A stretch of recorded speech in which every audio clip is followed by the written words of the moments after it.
आज की ये हिंदी कहानी स्त्री का घर थोड़ी सी इमोशनल है, लेकिन इमोशनल होते हुए भी इसका संदेश बहुत अनमोल है। आपकी आंखें थोड़ी नम करने के साथ साथ आपके दिलो दिमाग पर यह कहानी छाप छोड़ जाएंगी, इसलिए इसे एक बार पूरी जरूर सुनिए। तुम्हें कितनी बार बताया है, मेरे तैयार होने से पहले मेरा नाश्ता तैयार हो जाना चाहिए। शादी के 25 सालों बाद भी मुझे क्यों बार बार एक ही बात बतानी पड़ती है? लता, तुम्हें क्या है? तुम तो आराम से घर पर रहोगी, मुझे काम पर जाना पड़ता है। तुम हो कि हमेशा बेवकूफों जैसी हरकत करती हो। अगर तुम यह जानबूझकर करती हो तो याद रखना, मुझसे बुरा कोई नहीं होगा। आज भी प्रशांत का पारा चढ़ा हुआ था। इन कटु शब्दों में अपना गुस्सा उतारते हुए गीला तौलिया कुर्सी पर फेंकते हुए प्रशांत गुस्से से लता की तरफ देखने लगा। लता के लिए प्रशांत का यह बेवजह का गुस्सा कोई नई बात नहीं थी। वह महीने में 3-4 बार ऐसे ही लता पर बरस पड़ता था। पहले पहले लता उसका विरोध किया करती थी, लेकिन जब कई सालों तक प्रशांत में कोई बदलाव नहीं दिखा तो लता ने खुद को ही बदल दिया। अब प्रशांत के कुछ भी कहने से लता को कोई फर्क नहीं पड़ता था। प्रशांत की हर बात वो चुपचाप सिर नीचे झुकाए सुन लेते थी। शादी के पहले 5 साल तक लता ने पूरी कोशिश की थी कि प्रशांत को बदला जाए, लेकिन फालतू का गुस्सा करना और बाद में लता को भला बुरा कहना, यह मानो जैसे उसकी आदत बन गई थी। कोई भी वाद विवाद होता तो प्रशांत सीधा लता को बोल देता, अगर मैं तुम्हें अच्छा नहीं लगता तो क्यों नहीं चली जाती अपने मायके? क्यों रहती हो मेरे साथ? इतना सब कुछ होने के बावजूद लता प्रशांत के साथ रहती थी, क्योंकि उसे अपनी बेटी की फिक्र थी।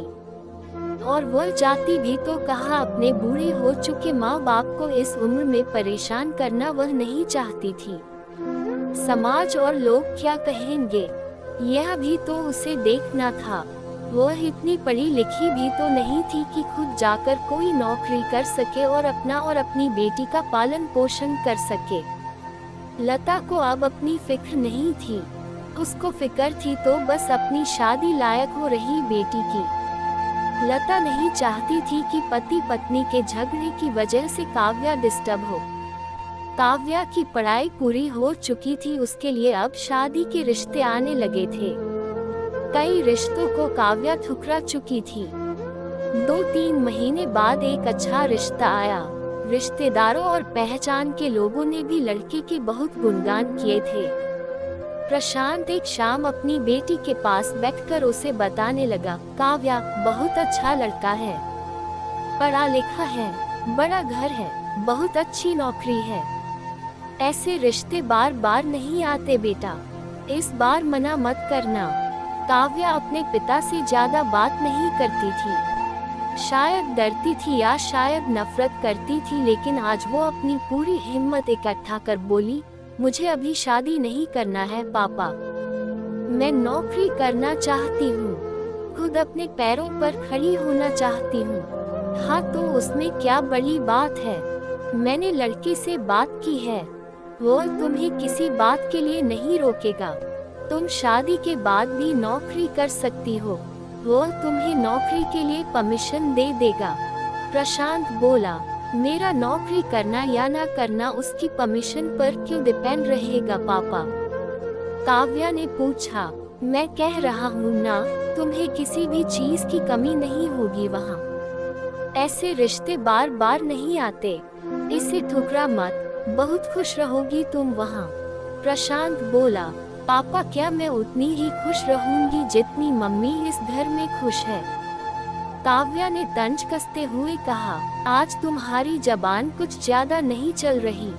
प्रशांत गुस्से से आंखें बड़ी करते हुए बोला, पापा मुझे शादी ही नहीं करनी है, क्योंकि शादी के बाद अगर वह लड़का आपके जैसा निकला तो मैं क्या करूंगी?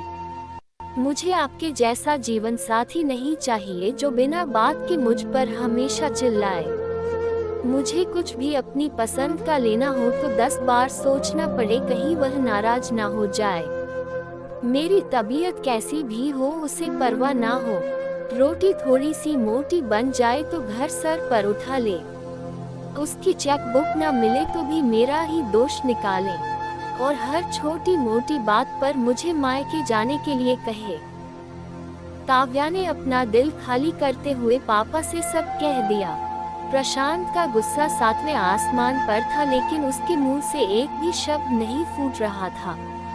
वो काव्या की बातें सुन रहा था। काव्या उतना ही बोलकर चुप नहीं हुई। आज पहली बार वह अपने पापा के सामने इतना कुछ बोल रही थी। पापा, आपने माँ के साथ हमेशा गलत व्यवहार किया है। आप अपने ऑफिस का गुस्सा बिना सोचे समझे माँ पर उतार देते हैं, कभी इस बात की परवाह भी नहीं करते कि उन्हें कैसा लगता होगा। आपकी बातें सुन सुन माँ ने अपना स्वाभिमान खो दिया। प्रशांत आज पहली बार अपने किए बर्तावों को महसूस कर पा रहा था। वो इतना ही बोल पाया, जो तुम्हारा मन है वो करो, मैं तो इतना बुरा हूँ ना। काव्या ने प्रशांत का हाथ पकड़ा और बोली, पापा, मुझे सिर्फ एक सवाल का जवाब दे दो, क्या आप चाहेंगे कि मेरा पति आपके जैसा हो? अगर आपका जवाब हाँ है तो कर दीजिए मेरा रिश्ता आज ही, और ना है तो मुझे आत्मनिर्भर बनने दीजिए। प्रशांत कुछ भी ना बोल पाया और वहाँ से चुपचाप बाहर चला गया। आज उसे लता के सामने जाने में शर्म आ रही थी। चलते चलते उसकी आंखों से आंसू बह रहे थे। प्रशांत ने आज से अपने आप को बदलने का निश्चय किया। अगले दिन से लता ने अपने पति में काफी बदलाव देखा। वह सोचने लगी कि जो हिम्मत काव्या ने दिखाई है, वह हिम्मत अगर मैं पहले ही दिखा देती तो शायद आज परिस्थिति कुछ और होती। अब काव्या पढ़ लिख कर अच्छी नौकरी करने लगी थी और 3 साल बाद उसके लिए एक अच्छा रिश्ता आया और उसकी विदाई पर प्रशांत बोला, बेटा तू हमेशा खुश रहेगी क्योंकि तेरा पति तेरे बाप जैसा नहीं है।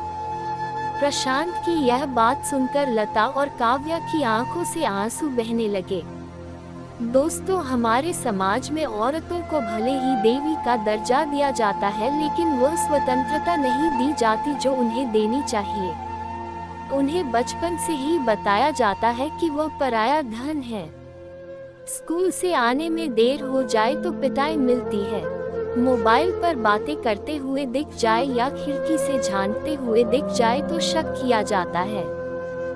माँ बाप का घर तुम्हारा नहीं है, पति का घर ही तुम्हारा घर है। जीवन भर यह बातें बता बता कर उन्हें ससुराल भेज दिया जाता है और एक दिन किसी छोटे मोटे झगड़े में ससुराल वालों से उन्हें सुनना पड़ता है कि इस घर को छोड़ दो और मायके चली जाओ।